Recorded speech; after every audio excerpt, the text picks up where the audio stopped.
Vous vous sentez fatigué, stressé, sujet aux infections chroniques, ou bien votre peau est en mauvais état avec des difficultés à cicatriser? Peut-être que vous êtes tout simplement carencé en vitamine C, car la vitamine C est une puissante bienfaitrice. C'est en quelque sorte la bonne fée qui fait dire à certains «je me sens vraiment en forme» et à d'autres «j'en ai marre d'être faiblard». Il ne s'agit pas là d'une affirmation visant à promouvoir un énième soi-disant booster de la santé, mais d'une vitamine absolument essentielle à la santé de tout être vivant. Elle est tellement importante que l'immense majorité des animaux ont la capacité de la fabriquer eux-mêmes. On peut d'ailleurs observer qu'à poids égal, ils en synthétisent des quantités beaucoup plus importantes que ce que nous considérons utile pour nous autres humains. De notre côté, nous les hommes, tout comme les singes, avons perdu cette capacité à fabriquer la vitamine C et nous devons donc impérativement la trouver en quantité suffisante dans notre alimentation pour rester en bonne santé. Comment agit la vitamine C? La vitamine C agit sur de nombreuses sphères dans l'organisme, mais on va en retenir trois principales. La première, c'est l'immunité. La vitamine C est bonne pour notre immunité car elle stimule la production des globules blancs, ces cellules spécialisées pour lutter contre les virus. Si nous en manquons, nous ne pouvons pas résister aux maladies. La deuxième, c'est la production de la protéine la plus abondante de notre organisme, le collagène.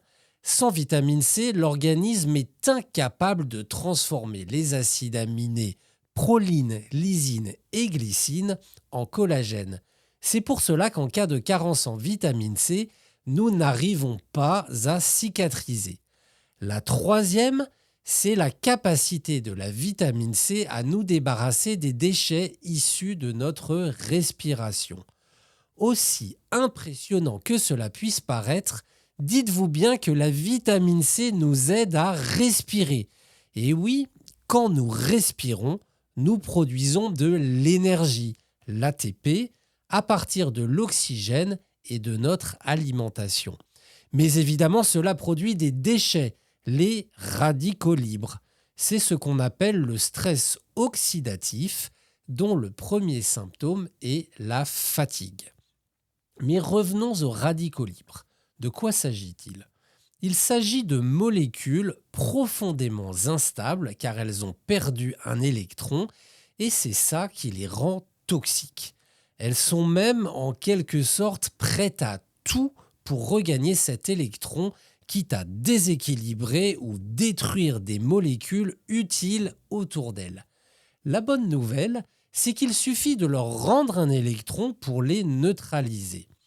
Et c'est là que la vitamine C intervient, car elle possède deux électrons qu'elle peut donner pour neutraliser les radicaux libres et ainsi les empêcher de nuire.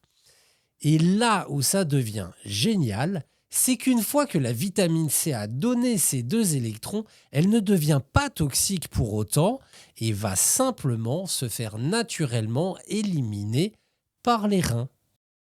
Quelle dose de vitamine C par jour faut-il consommer pour ne pas être carencé? À poids égal à celui d'un homme, un singe malade va consommer 10 grammes de vitamine C par jour. Et si on prend l'exemple d'une chèvre malade, elle va en synthétiser jusqu'à 100 grammes par jour. Chez l'homme, les recommandations officielles sont de 100 mg à 1 gramme par jour en fonction des individus, soit 100 à 1000 fois moins.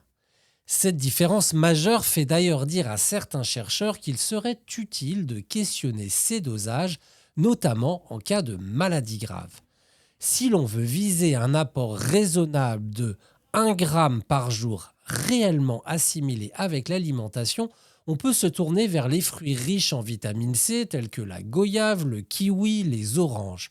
Et du côté des légumes, on peut compter sur le poivron, l'oseille, les épinards et les choux, en n'oubliant pas que la vitamine C est détruite à partir de 60 degrés.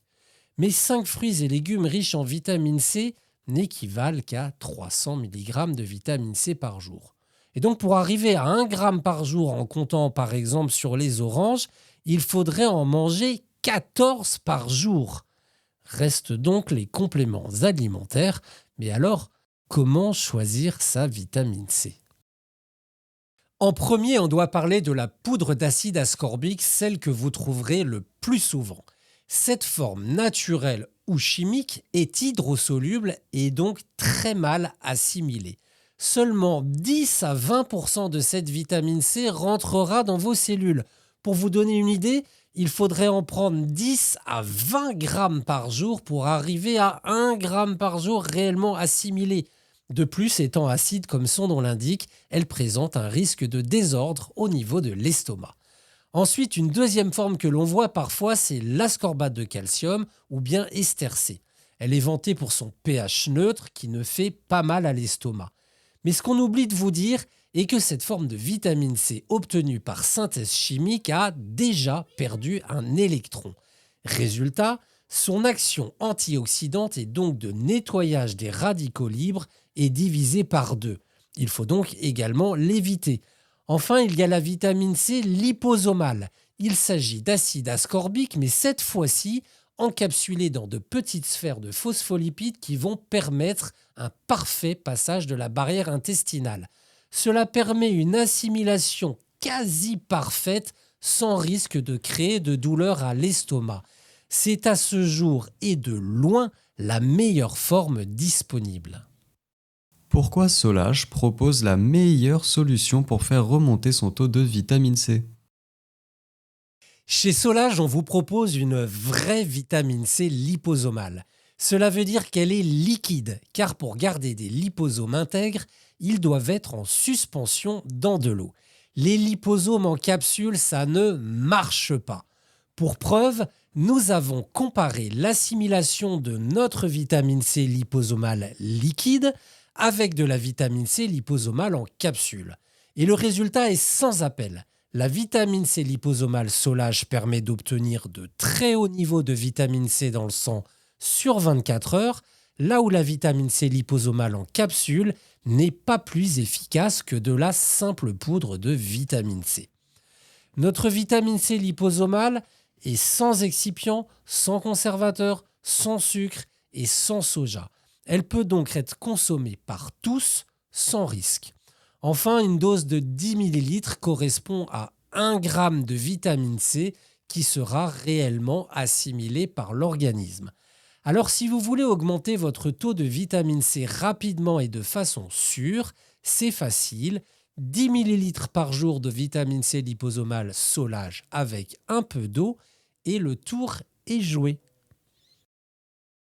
Elle contribue à la baisse de la fatigue, à la protection contre le stress oxydant, au bon fonctionnement du système immunitaire, à la fixation du fer, à un bon équilibre psychologique et enfin à la fabrication du collagène, notamment pour les vaisseaux sanguins, la peau, les gencives, les os et le cartilage.